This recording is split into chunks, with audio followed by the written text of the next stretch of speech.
guys, welcome back to another episode of Smack Talk. This is episode 13. I'm King James and a warm welcome to my guests here once again, Brendan from Square Photography and the bro Glenn. Now this is a very special episode. It's been a while in between drinks, but it's good to be back. This episode is the Joblin Motorsport edition of Smack Talk. We'd like to dedicate it to Aaron Rowe, who is the Joblin Motorsport competition winner. Good young man, and you'll get to see him pretty soon. We moseyed on up to Eltham, had a chat with the Joblin family. They're an amazing family who give so much back to the sport. Sit back, enjoy the interview, which starts on the shed and finishes at the track.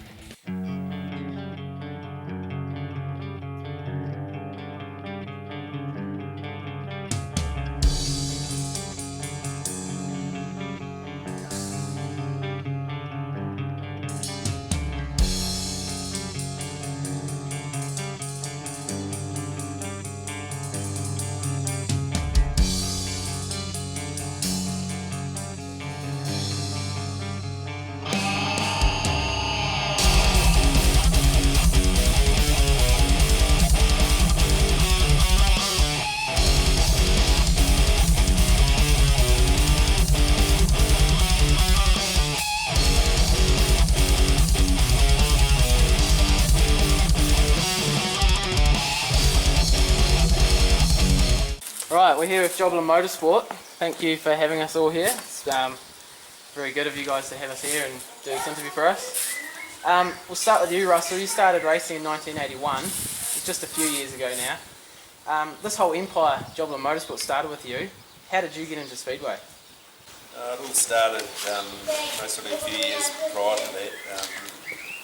I started Charitable just next door to where we are now, and a neighbour, another guy that was involved with stock cars, was the neighbour at the time, and I've always been interested in motorsport, but my parents weren't that keen on it at all, and we never really got involved with it. And as I got a bit older, I got the opportunity to go with him, and then we built a TQ to start with, and went from there really. I'd always been keen, but never had the opportunity to get involved. So. You teams raced from the very, very beginning, and you actually won the teams champs in your third season. What drew you to teams racing to begin with? Sorry, what drew you to teams racing? Just at the time, like he started off, and I was racing against Keith Simpson and John Mercer and Peter Mosley and that, and I was invited to join the team that year. So Simon, you raced mini stocks? You didn't race mini stocks? Why not? I raced karts for a number of years, and then we got into speedway with my old boss, Russell Hodder, and we purchased the X-Collingwood car, and so basically that was my first car and jumped straight into supers. You in your first debut season in 2001-2002 season, you actually qualified for every single New Zealand title. That's kind of unheard of. Must have been something in the genes there. Yeah, it was. We were pretty lucky. We had a good car back then too, and it was a competitive car. And I think we just managed to scrape through all of those championships to qualify for it. So, Scott, you started racing. You were the first of the boys to start racing, I've been told. Yeah, we've got a long time, so it was pretty close between me and Simon. So, you went straight into TQs. How was your first debut season in TQs? Yeah, it wasn't probably the best actually. I think we ended up with a lot of engine troubles, which we probably had all the way through. But once we got onto Charitable and got a good engine and a new car and everything, we had some success. So you contracted to Stratford, and then Stratford dropped the TQs, so you went and contracted to Western Springs. Was that just purely for the racing, or why Western Springs and not somewhere else that ran TQ? Oh, well, probably at the stage that was the next closest really. So and also all the championship titles seem to be going to Western Spring cars and some Napier cars. So I guess if we could go in there and compete with them every weekend, then when it comes to the championship we would have had a chance. So not a great deal of time after you started TQs, Adam, you started racing TQs. Because for you had a brother racing TQs and another brother racing Superstocks. How did you decide which one you wanted to do? And why did you choose TQs? I think at the time it was the easiest option. I think we didn't really want to go hopping into another class and then have three brothers in three different classes. It would have made it a little bit too difficult to try and get around the place. And the opportunity came up to buy the 1NZ car at Will Clarkson, so we jumped straight into that. It was a very competitive car at its time, and I think it was the close racing in the TQs was sort of attracted me to it. So you both Scott and Adam, you both achieved on a national level in TQs, winning meetings and whatnot. What did you both make an agreement with each other to leave TQs, or were either of you thinking about going to Supers for a while? Like, was it a hard decision, or did you agree you'd both leave at the same time, or how did it work? Well, I left. I went over to spend a couple of years overseas, so that was pretty much. And we had a few guest drivers driving my car for a year and a bit. We had Darryl Hughes and a few other people drove it while I was away, and then I think the class was starting to die off a little bit, so that was the reason why I kind of got out of it. How about you, Scott? I just probably when we won the second champs at Napier, we'd already decided that we were going to have a crack at in something else, and that which made it even more special to finish on a high note in that. But I'd had a driver, Simon, Superstock Army, and also drove a sprint car, and they were both, I loved them both, but probably just the Superstock edged it out a bit more, because if you made a bit of a muck up in a sprint car, it was probably quite a bit damaged. At least you could bounce on something in the Superstock. So Scott, in the TQs, you in the TQ GP I should say, you finished in the top 3 4 out of 5 years, and you actually beat your brother Adam in 2005, 2006. You had a lot of success, and it's also at the North Island. And this weekend coming, you actually, if you win, touch wood, you actually be the third driver to actually win the North Islands in 2 different classes. Did you have a lot of motivation to try and go for a third New Zealand title in TQs? Was it hard to leave that? Oh, no, I probably wouldn't say it was hard to leave. I was looking forward to the new challenge, really. So what I did achieve, I was wrapped with everything I'd achieved, and didn't feel as though staying there was something else that I wanted to do. I was quite happy to try and, like when I went to the Superstock, and just qualifying for me was a big achievement in that. So yeah, that was the difference there. So just going back a few years, back to you, Russell. In 1984, 84, you went and saw Peter Kuriger, and you guys built a radical new chassis. And how was that season for you? What did you end up doing in that season with that car? Well, how it all started really was the Tippets. They must have seen something that Peter was doing, or that was really radical. And in those days we didn't really know a lot about setups and how to set cars up properly. And Tippets got involved with Peter, and they built these 2 radical cars. And one was, I think, called the Kite, and they were really radical. And we thought, how the hell are these things ever going to work? And they turned up at the track, and they just consistently were beating us. We just couldn't. They were just so much superior in handling, and the cars went down the track, and they just made it look so easy. And it took 2 years, and I so a good friend, Les Precious, went out to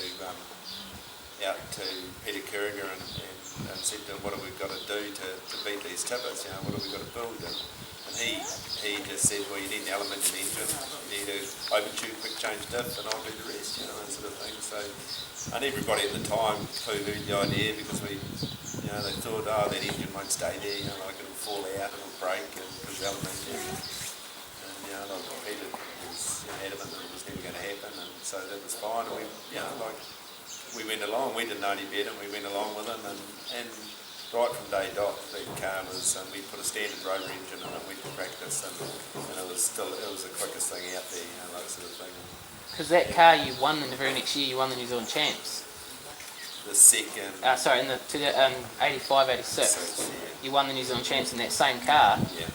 That car left your stables that night. Yeah, it was sold prior to the New Zealand Champs. I decided that Adam had just been born, and decided that we had to concentrate on other things. So was that sale planned, or was that just happened to happen at that time? Oh no, I think we decided earlier on in the season that we'd had enough, and it needed to move on and concentrate on other things, that sort of thing. Because at the time, we had Simon and Scott running 4 and 5, and Adam had just been born. We decided it was time to move on and concentrate on their farming operation. And so it was pretty fortunate, really, so that we ended up winning the Champs, and it was a real buzz. That meeting at Bay Park, Russell, there was a lot of good drivers there, Kevin Free and Dave Evans, and a lot of those old boys now, the Stratford boys really combined to get you home at that meeting. What do you remember about it? Oh no, just going into the third heat, I think that what happened to start with was as we were lining up for the race, Chris Elwell, the car broke down going to the final heat, and he was waving out the window for me to give him a push, and so I just backed up and went round him, because there's no way that there's another one there. If we can get rid of him at the start of the race, he wasn't going to be a menace out on the track, and that's how it all started. And Keith and I were first eagle going into the final race, and before the race, Linda Currier said to Peter, because we were well back on the grid compared with Keith, and I remember Linda Currier saying to Peter, I should going to struggle from there, to catch up, and Peter turned around and said, do it easily, sort of thing. And we just worked our way through the field and caught up with Keith, and the guys are working for both of us, helping us both out. So we managed to sneak past him, and a couple of laps to go or something. Run it. Good feeling? Oh, it was. It's an amazing feeling. And most really, that's what I say to the boys now. You need to savour those moments when you do have success, because it's pretty short-lived, and as time goes on, unless you really savour it, it's just a memory. You really need to enjoy those moments when you do have success, because it doesn't come easy. It's even harder now. It was easy back in my day, I think, because the Courier type car were just coming in, and there was only 3 or 4 of them at the time, and they were far superior. Gorge and Courier cars were far superior to everything else in those days. So really we only had 4 or 5 to race against, not 25. So you've all raced in England. Just quickly, can you each of you, starting for you, Russell, just tell us how your experience was over in England. I mean, you and Peter Currier built a car over there and raced that. The other boys, one of them had a car taken over. So I just want to know how each of you felt about driving in England, and if you'd do it again. Yeah, no, it was a great opportunity to be able to go back in those days too, as it is now, that sort of thing. We've always tried to do something a little bit different, to try and think outside the square a little bit. Sorry, mate. And so, I spoke to, we got a few guys together, and we had a meeting up in the house in the winter of '86, and just after the season had finished, really, in '86, and with Bruce Robinson and Park, and a guy that was building our engine in Oklahoma, Ron Chatfield, and just tried to see if we could put something together to build the car here and ship it over, and with Peter Currier as well being involved, and it was, the time frame was too short from the end of our season to have the car ready in August, to get it shipped over there. And in those days, it was unheard of doing anything like that. It was so the best thing we could put together was, we made contact with some guys in England, and they put us onto the oils, and they were prepared to put everything up that we required to build the car and put us up, and obviously competed with us, and we manufactured some bits here and stuck in a box and shipped them over, and they turned up about a week after we arrived, and we built the car in about a fortnight over there. So, but it didn't go quite to plan. Like just the racing. You watch the videos, it looked real easy, and we thought we had this sus, but once you got there, you realised it wasn't quite as easy as what it looked on video. So the car didn't really handle as way we'd liked it. There's lots of things we had different experience we could have learned, sort of thing. We raced in Holland, which was on a tarmac oval, and the car was really quick there, and we didn't know enough about tyres. We didn't know what sort of tyres we needed and how long they lasted. Their tyres just didn't last. They've been really good for 4 or 5 laps, and then it was a great experience, and like I recommend to anybody, just go and give it a crack, and because speedway, like once you're New Zealand champion and that, it doesn't lead to anything else, and you haven't got anybody ringing you up and saying I want you to come and drive my touring car or anything like that. It never leads to anything like that. So like the experience going to England is most entertaining at all, and sort of just go and enjoy it, and just say you've been there and done it, and give it a good shot. Like one day somebody's going to win it, one day an overseas driver's going to take it off them. So it'd be neat to be the first one to be able to do that. So how were your boys' experiences over there, Simon? Like we leased a car over there, and for me, I probably just didn't get a chance to do enough laps over there. I raced over in Medray over there for the Gold Cup, and really enjoyed that. I enjoyed also the tarmac, the surface, the shaft. Just for me, probably just didn't do enough laps over there. Still enjoyed the experience.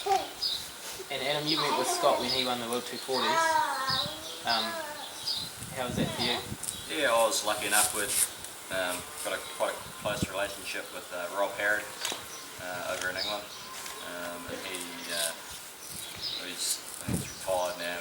Reckons he is, but he's a big fan of the space frame. That he was hanging around when Dad was over there 25 years earlier, and he'd become obsessed with the space frame chassis, and he was still building them for his cars over there while everyone was still pretty much running the flat chassis setup. And he had a car there that he had built, and it just happened to be that I was there with Scott when he went over, and they had they call it the under 25s World Championship at Birmingham Wheels, and got to have a go on that for the meeting and on the tarmac, and it was a bit of an experience. I think it's safe to say we're about almost 100 horsepower down on Scott's car, but on a track like that, it's probably easier with a car that's down on horsepower, because your throttle control doesn't have to be quite so accurate, and whereas Scott was ahead of me, or just ahead of me, burning up his tyres and wheel spinning, I didn't have to worry about it so much. But it was a good experience, and definitely hopefully get to go back one day. So Scott, you drove the red car that was built here by Rob here in Eltham. Sounds like it had too much horsepower for you. How did you find that car? That was pretty lucky the year that I won it, that Rob Linton it, and they'd already built one, and they'd planned to take it over, and it just so happened that he asked me if we were keen to be involved with that car. And so it was one good thing about, I know some people go over there and probably don't get what they think they're getting, and when we went over we knew exactly what was over there for us and that, and like Russell Hodders and that, and like he was really involved in getting it over there for us, and then just like Simon said, you need to do some laps over there, but we did do a few laps. We ended up with a few meetings on tarmac and that, which was good, but the world final was on shale and that, but just to even win a couple of races over there on the night before the World Final, that was just a buzz, and yeah, it was just, yeah, wouldn't regret anything we did, and it was a great experience. You're all teams racing now, which is awesome for the sport. I love teams racing. KJ and Glenn love teams racing. My wife enjoys teams racing as well, and that says a lot. So, what made you guys? What made you guys teams race to start with? Because obviously Simon and Scott, you raced for the Mustangs, and then when Adams got out of the stock cars and came to supers, Scott, you moved up. What do you guys personally get out of teams racing? Why do you enjoy it? Well, no, me personally, me and Simon, when we did get started, they were having probably a bit of a change around in the Mustang team, and I suppose that left a couple of doors open for us to have an opportunity.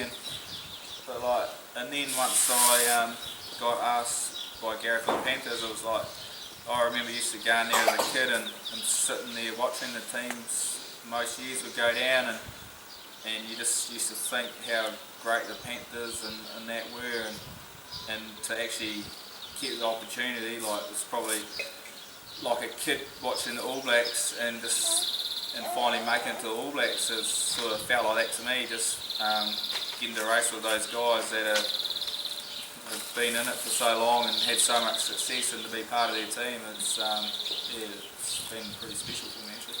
For you, Simon, you've been driving for the better part of a decade before you made the decision to teams race. What made you want to teams race? It's sort of, I think I had an opportunity to race for the Scrappers when I first started, and I think that had been got rained off or something, so I wasn't too keen on getting chucked in the deep end and racing down at Palmerston team strengths, straight off. So, and then done a few more years racing, and I don't think the car would have really handled it. I was doing enough work during the standard meeting teams racing it, so that was probably the biggest decision. But once I got the new car, that was a lot stronger. It was a lot newer, and to be able to get a chance to run with Scott and Adam in the same team. Give it a go. The 2013 final last year, the whole family was involved. What kind of experience was that for you boys? Would have been nice to get out of the first turn. I've got that too. Try pushing Scott into the grass from the start to get away, but Cheating. turned back down on me and put me in the wall, and it's at the tiniest of little plug leads that goes onto the fuse box for the powers the ignition came off, and that was it. Stuck in the corner, I was just winding it over and over the whole meeting until the battery went flat. It was a bit of a, like on the dummy grid, I'm sitting on the dummy grid, and I've got one brother over there, and I look at my mirror and I've got another brother over there, and it's like, it was like probably the chances of something like such a big family tie between the two teams happening again. Especially with the reasons being involved as well. Wasn't it his father against son as well? It was a pretty special moment to be involved with, really. I think it's sort of, you most probably will never see it again. We might struggle with it unless we can. Well, I think being part of the Mustangs. I'd like to think it can happen again. Being part of the Mustangs, we'd like to. There's nothing like beating the best, and as I say to Adam and Simon, let's try and do it. That's something I was going to say. Must have been quite hard for you, but at the same time, in a way, it'd be easy because obviously you want the underdog to knock the guy off the top pitch. I've been involved. I like just kind of help out with the Mustangs a little bit and been involved with them, and I like it. You always want to beat the best, so I'll stick with the Mustangs for now, I think it was probably try and get them to the top. I think it was probably one of the best team champs in a long time. From the racing to the way the cars looked to the way the teams looked, it just took a huge step up in professionalism, and it showed it on the track as well. The quality of racing on the track between the Mustangs and Panthers was very good. You look at what Carl and that did with the cars and what he's done with your guys' cars this year. He's really helped take the whole thing to a whole new level as well. And then you guys did the talking on the track, so Oh, no, I think if you look at all the guys that race now, like the cars and the presentation of the cars is just amazing, like, and like I think it's great for speedway, the effort that goes in.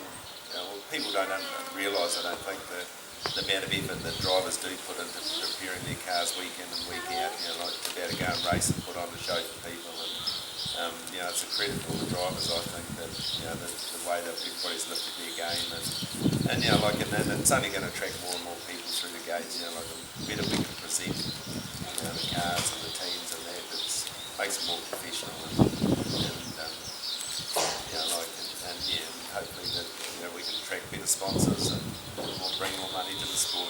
It's pretty difficult out there at the moment, but like it's hopefully we can carry on presenting the cars and run meetings like they do at Palmerston and that, so professionally in a professional arena and things like that. It's got to be good for the sport. It's a credit to everybody, I think. So Simon, 2006-2007 season, you won the New Zealand Superstock Champs in Dunedin. It was quite an ordeal, that whole meeting for you getting there and whatnot.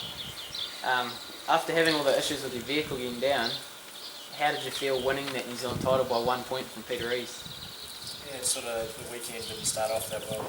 The tow vehicle blowing up, and but, we got down there and right from the word go really, like sort of from practice night on the Thursday, I think we got down there for practice, and everything seemed good. Yeah, just clicked. We were happy with the car on the Thursday, and then Friday. It was really good to drive. Stayed out of trouble and qualified well. I think we were just lucky with the events that happened. Like any major championship, if you stay out of trouble, you always end up being close to the top. Must have been quite hard for you because Craig Humphrey, you got a lot of help from Palmy Cars, and Craig Humphreys, from what I'm told, destroyed Stan Hickey. Must be quite hard for you considering the relations there. Was it awkward Christmas times? No, definitely not. Yeah, like these days and that, to win a championship, meeting like that, you need support from your club mates and that, because it'd be very rarely that you'd see someone win the championship without their help. So you've won the New Zealand title, you've won a lot of things around the country. You've been racing Superstocks for a lot longer than these other two boys. What keeps you motivated to keep going? They've just come in, they want to achieve on this level. What keeps you going to stick with them and keep going? Yeah, I think it's racing against these two and the weekends and just the support that we get from everyone. Without the guys helping us, our family supporting it, we really struggle. But just the competitiveness. I don't spend as many hours out in the shed now as I used to with the old car. This new one's a lot stronger, so there's definitely not as much steel work to do, and just out there being competitive. So Scott, you left TQs and you came into Superstocks and you had your Gill chassis that you came straight into with. Now your brother had a Courier. There's heaps of builders around. There's Gorge just up north there, and Rees down in Palmy, and then T-Max and all those sort of cars, around the place. What made you go to a guild? Probably the Royden Collingwood car. We got the chance to have a drive of that at the Ohakia track, and so we had a drive in that, and Royden was always right up there in that, and there probably wasn't a lot of them out there, so just buying what someone else had, because chances are you're only going to go as quick in that, so that was probably something that we did, and then sort of just gone on from there, so it was, I think it was a good move. In the space of a couple of weeks, picked up the World 240 in Rotorua, as well as the Global Championships in Palmerston North. That Rotorua was quite a torrid, and then come back and won it. How was that weekend? Yeah, we had the rain out and that, but after that first race where I got a flat tyre and just finished the race, and then you probably think your chances are gone. I think I even remember saying to my boss, Russell, I said, looks like we won't be going to England this year. And I can vividly remember that. And then just to win the next one, and then I just put the head down for the last one, and I didn't realise that I'd won it. I thought it's pretty cool. Won a couple of races and that, and yeah, I think Barry Brown stuck his head in and told me I'd won it. So yeah, it was a pretty big moment. Motorsport's been quite a track for you as well. You went and done the business and got to exit there as well.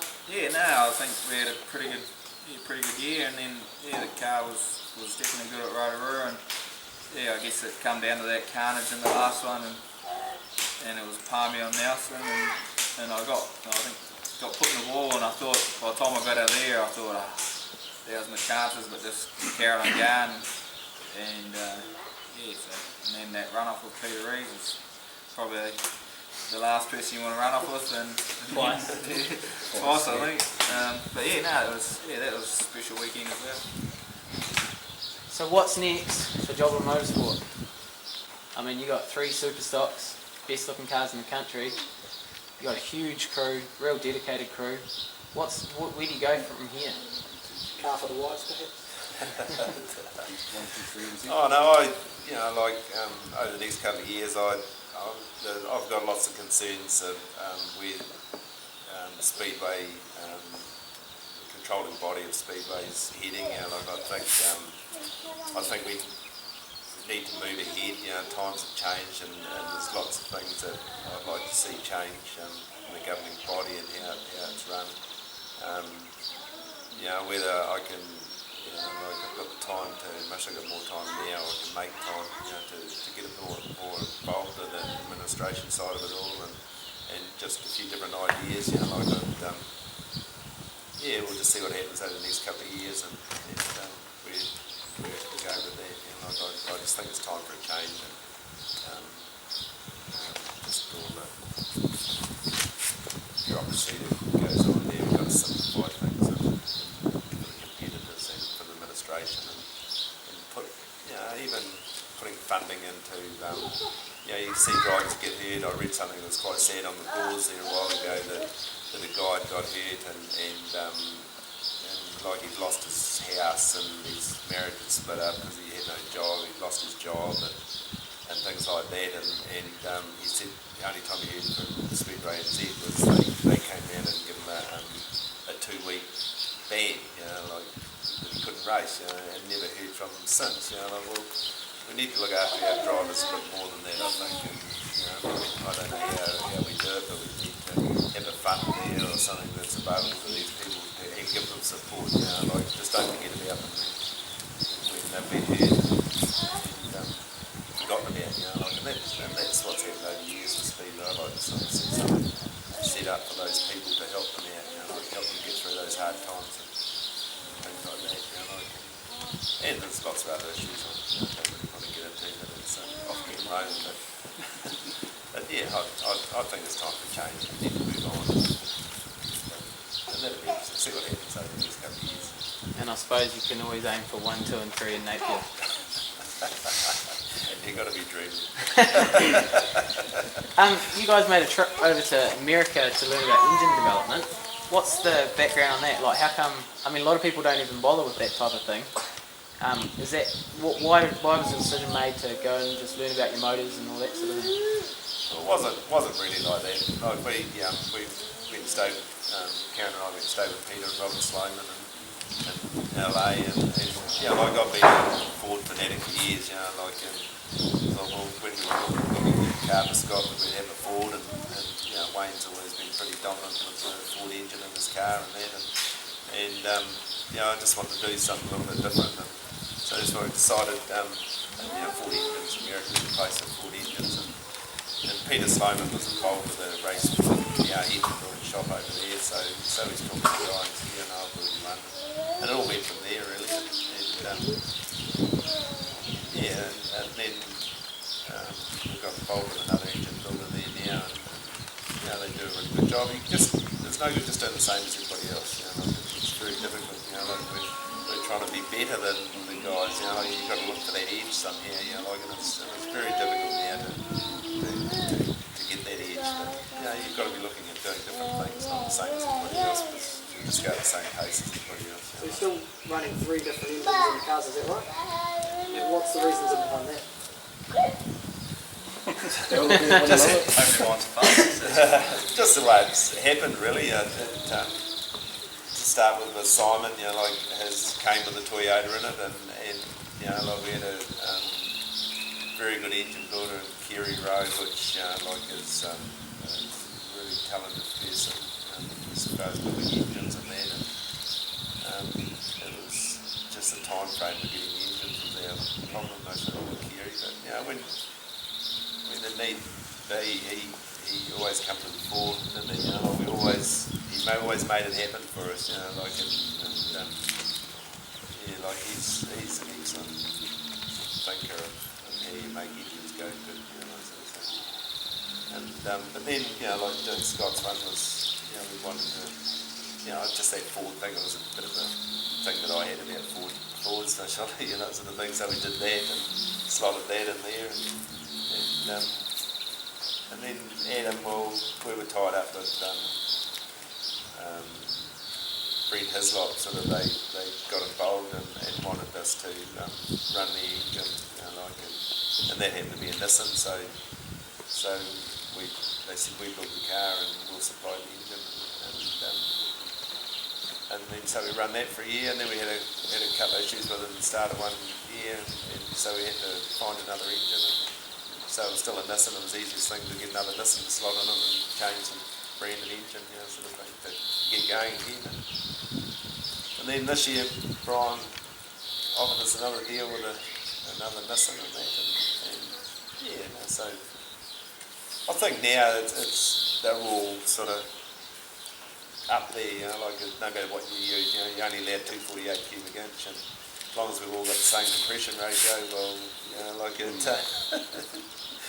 we should be all on a pretty level playing field. Last year, Adam, you had a fairly nail-biting and hair-pulling season. You had a few issues down in Nelson. You had massive help to get back, and then you came back and won the GP in Christchurch. How did that stack up? I mean, you had a lot of support. Just talk us through how that sort of worked for you because of what happened in Nelson. We had to replace the engine, the Bundy engine that we had in it, and we ended up purchasing the McCarthy car, took the engine out of that, and it wasn't just a matter of taking it out and bolting it into the chassis. It was quite a few changes we had to make to the car,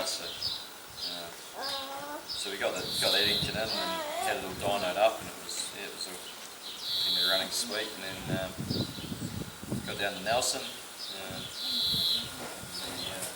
had a couple of runs in the practice, and everything seemed to be pretty good. And then the first qualifying race, we started mid-pack, I think, and got up to fourth. Was running fourth for the majority of the race, and then about a lap to go, so we started to tighten up, and that was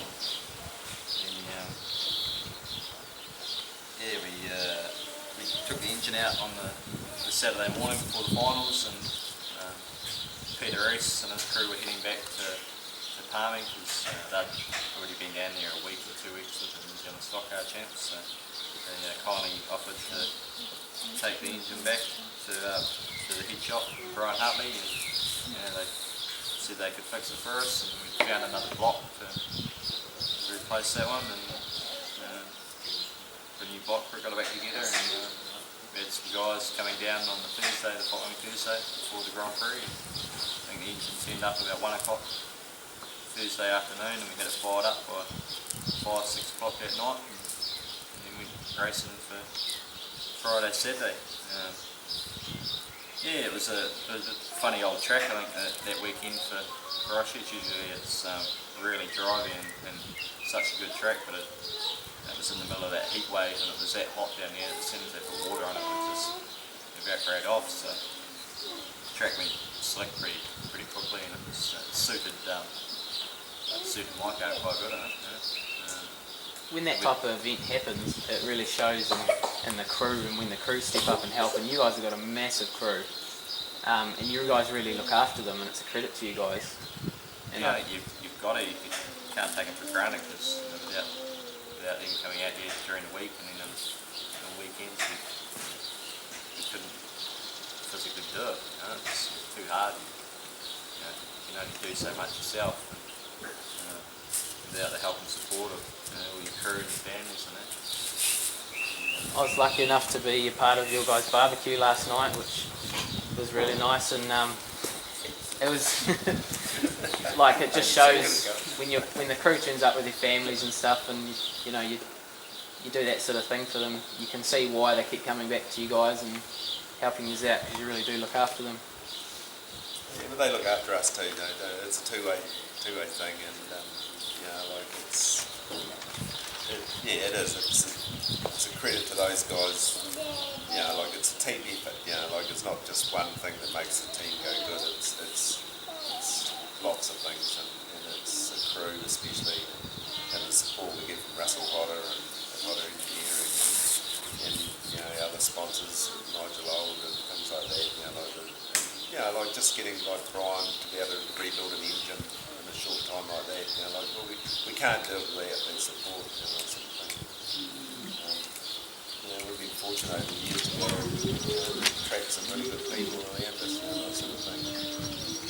It's just right from the people that drive the trucks to the people that come and wash the trucks to truck and all that sort of stuff. And maintain the truck. Like it's a major job. Setting it all up was, someone can support the guys we have around us. Has there been a discussion had about how much longer you run 3 super stocks for? But you just stay away from that sort of talk. It's when they're ready to pull the pin, they'll all make their own decision, I think, like sort of they'll decide, and when the time is right, and the families will, I think, Boston's already told me that that's his car in there, so when he's Cool, older. Boston. might be a long time. So lastly, we'll just touch on Aaron Rowe we've got here for the weekend and what that involved, and you guys took him for a helicopter ride this morning, which was amazing. Where did that idea how did that idea get started? Because it was obviously your idea, Russell. You just told me about 2 years ago that you wanted to do it. Well, we've met some really good people through Speedway and made some good friends, and one is Rusty from Palmerston. Actually, I don't even know his bloody surname offhand. I can't. Rusty from LIC. Yeah, Rusty from LIC. What's your last name, Rusty? I feel awful when it comes to that. Rusty Morris. And like he's become a really good friend, and loyal supporter of the team, and is always ready to pitch in when needed. He said to us one day, you guys just don't realise how much pleasure you give us people watching you race and being able to be part of it and all things like that. And I've never really sort of thought of it that way before. When I was racing that, it was always seen as quite a selfish sort of sport. We work all week on the cars, and the families be left to one side, and then you go and get drunk on a Saturday night and all that sort of thing. And it was seen as pretty selfish, and I'd never sort of, until Russell said that to me, I saw it in a different light, really, that sort of thing. And mostly, it's made us appreciate, the people that do go to Speedway, and it was sort of just trying to give something back to the people that do come in week in and week out, because without the people coming through the gate, we've got nothing, that sort of thing. And it was just, we've been fortunate over here, with the boys and that, without, illnesses or any tragedy in our lives, to this point, retirement.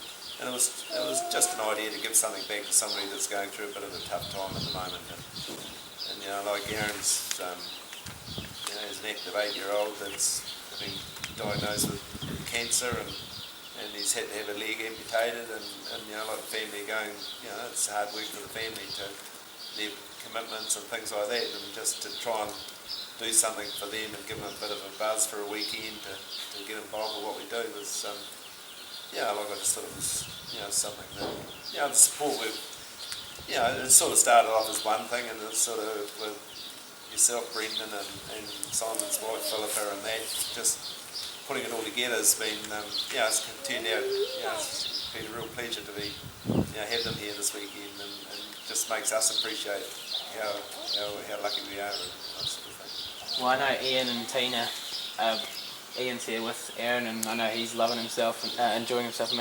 I know that they both are just so wrapped, and we'll have a chat to Aaron later on at the track and get an insight to how he sees this whole weekend. And but yeah, on behalf of Speedway in general, I think everyone appreciates what you've done for Aaron, and I don't think you guys will ever really appreciate what it means to him. So thank you for having Aaron here. Thank you for having me and my wife here, and thank you very much for having Smack Talk here to have a chat with you guys. Legends in the sport, and Grand Slam family, so to speak. Yeah, true. Grand Slam family. So we hope to see a number one on one of these cars this year, and if not, heaps of dents in the bumpers. Thanks, guys. Thank you. Thank you.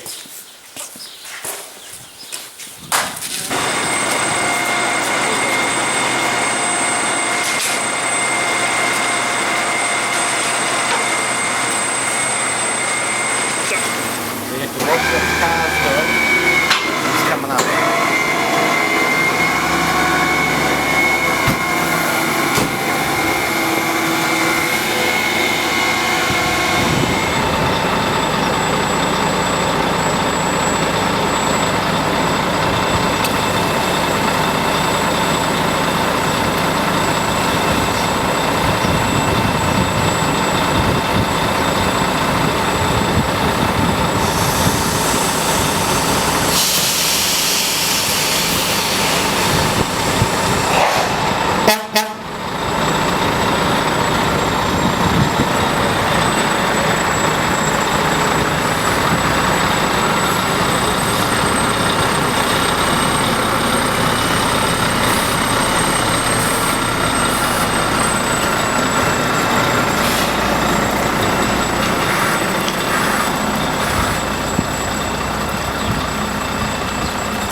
Oh, yeah. Anyway, she goes, oh, if we remember, I said, still remember. I said, you know who we are. I said, So yours, bro, or was it Mikey B's? someone wants to drive out, come around, I said, money going over. Right, well we're here with Aaron Rowe, who won the Joblin Motorsport competition, got nominated and won the whole thing. How's your weekend been so far, Aaron? Enjoyed yourself? Yeah. What have you been up to?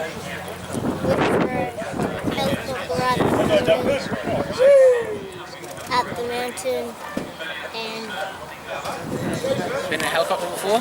yeah, no, for the first time. No? So we're at Speedway now and we're sitting on your favourite car of the three. Been giving Adam heaps of flack about winning and all that sort of thing, about what will happen with trophies. What's happening just in a few minutes time? What are we going to do? What are you and your dad going to do? We're gonna go on the back of the hill for the Parade. parade. Yeah, that's awesome. And we've got a few other things for Aaron to do tomorrow. He's going to have a drive of a digger down at Adam's house there, drive a tractor, and a few other things. Thank you to everyone who entered the Joblin Motorsport competition. There was heaps of deserving kids. The judges found it really tough, and yeah, I mean, Aaron's got all his gears on, as you can see. He's the boss for the weekend. He's got boss on his hat. Show the camera your hat. The boss. Got Aaron's name on the cars in gold, and he's been telling the boys what they need to do to win and all that. So yeah, thanks for watching Smack Talk, and hopefully we'll get some more photos and footage of Aaron over the weekend. Cheers.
awesome meeting at Stratford International Speedway for the North Island champs. Had a great time.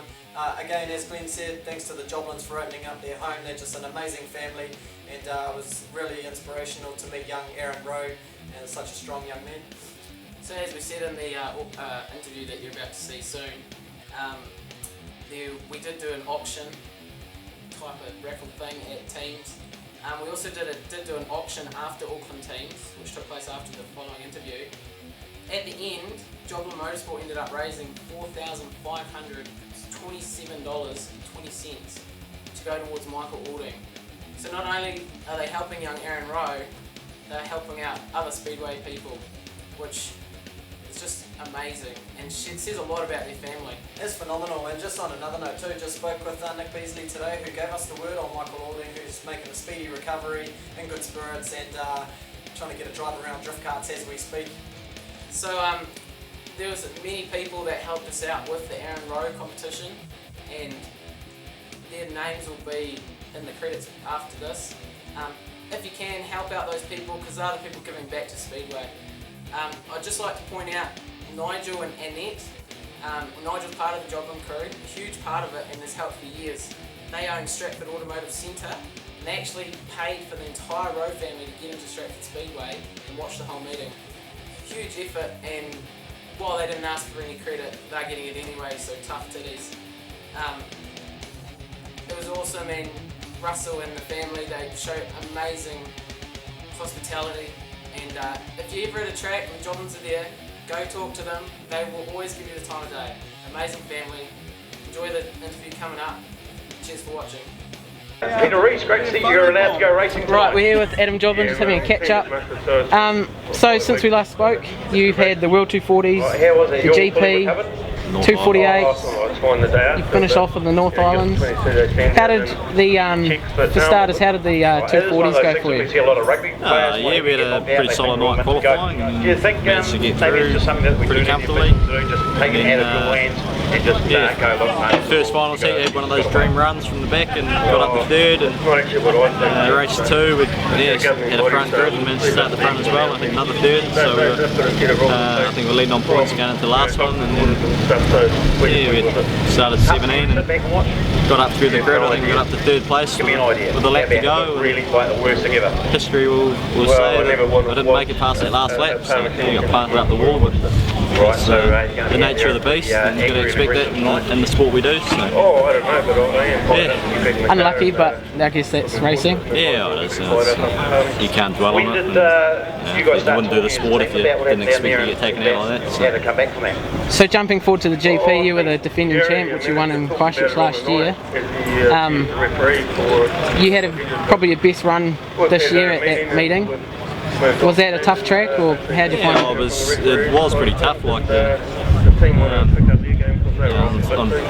qualifying was pretty much just a practice run to get the car dialed in, and the track was a little bit different. Turns 1 and 2 were quite slick, and turns 3 and 4 were really drivey, so it was a little bit challenging to set your car up for that. But, again, we had a good run. First race, came from the back and made the most moves out of everyone. Second race, just held our own as well. And third race was a little bit hanging on for dear life. We knew there was going to be people out there challenging us, because he hasn't done a lot of racing away again, in the past. Just talking potential stuff to people at the moment. Avoid all the carnage and come home second in the race. Someone who was leading a title down there had a bit of a hit. Kelvin Gray, sorry, I'm just going to butt in for a sec because I saw you showing your bruises. Got taken out, so we managed that to was a nasty hit. I didn't get to witness it, but you had a big hit down there. Yeah, it was a little bit. Had a bit of an eased the pain a little bit, I guess, from the you were leading it at from the World 240s. But, no, it was good. We had a good run. So we shoot forward to team Peter Beeks will carry on with Palms North Panthers team. Peter Beeks, how did team champs go for you for your, this is your second year in the Mustang? Good season this year. Third year. Third year, sorry, yeah. Yeah, it was, remember, wind back, start of the season. First race, usually you have all sorts of handling issues with it. There's a high chance the last couple of years I'm the one sitting in the middle. So this year without with Simon not being there, there's a bit more pressure on, I guess, for me to step up and perform. First race we had a pretty good run, and similar one of those races where you can go around the outside and it pays off. Come through to win that race, and then the second one against Wanganui, it'll go down as a pretty memorable race for time to come. Just ended up being the last car standing for the Mustangs, and we had a fair bit of damage, and got the white flag, and 2 cars on turn 4 waiting for me, and I thought I got the momentum on the one going forward, so I tried running it around the wall, and unfortunately the first hit that we took, the diff jumped up and severed the fuel line, and we ended up coming short about 5 metres or something. Yeah. Must have been painful seeing that flagman with the checkered flag there sitting before you had no fuel. Pretty demoralising. The car would fire up and it immediately conk out. It was just aerating, sucking air at the fuel pump. He's shaking his head, folks. So coming into this team's champs in Auckland here, do you prepare any differently, or is it like it's obviously not quite the same standard as one at the Palmy team? I think you've got to go into the weekend with the same mindset, whether it's Palmerston or Auckland. It's a team's race, and you're going out to achieve the same goals and win the race and perform well. So I wouldn't say I would look at it any different, really. There's not a lot of options actually to go, so one of those little interesting things we'll find out through the night. Rightio, we'll come back with you very shortly. Palmerston, but no, you've still got to be able to go there. We'll be back with some more down on the pits very shortly. We shoot back to World 240s. Cole Fraser was the man that put you up the wall. Ruined one side of your wing. That started up a massive Joblin Motorsport push. And can you just explain how this Michael Alding thing sort of unfolded and what happened? Not too far away from a race start. Yeah, unfortunately Michael suffered a racing accident at the 240s in the come on board for tonight where we run qualifying for the TWS Superstock Teams National Imperial been informed of the situation, living in Australia and not being entitled to any ACC from New Zealand. So we had a wrecked wing there, and it's quite surprising the amount of fans you get that are interested in memorabilia off your car, the wrecked wings and bodies and things like that. So we just started out as a small idea of getting Kyle and myself to sign the wing and just auctioning it off for the highest bidder, and the money going towards Michael, and it just escalated from there.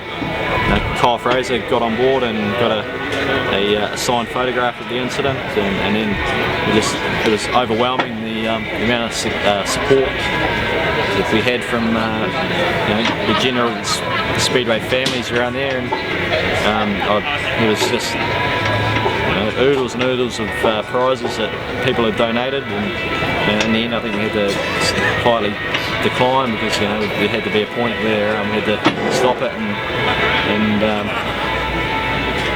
then at Palmy teams, and as I said, it's pretty amazing the support that the speedway fans and that give the drivers. So no, it was just a small token of what we can do. We'd hope if we're in the same situation that other people would do the same. So. I know that there's still a few more things to be auctioned off, but there's over $2,000 raised so far just from the raffle. Yeah, just speaking to Michael, there's still a long way to go to recovery, and whether he fully recovers or not, I'm not sure. But it's the least we can do. It's help the guy out. Hopefully, makes a full recovery. Alright, Adam Joblin, thank you for catching up with Smack Talk, and all the best tonight at teams. No problem. Cheers.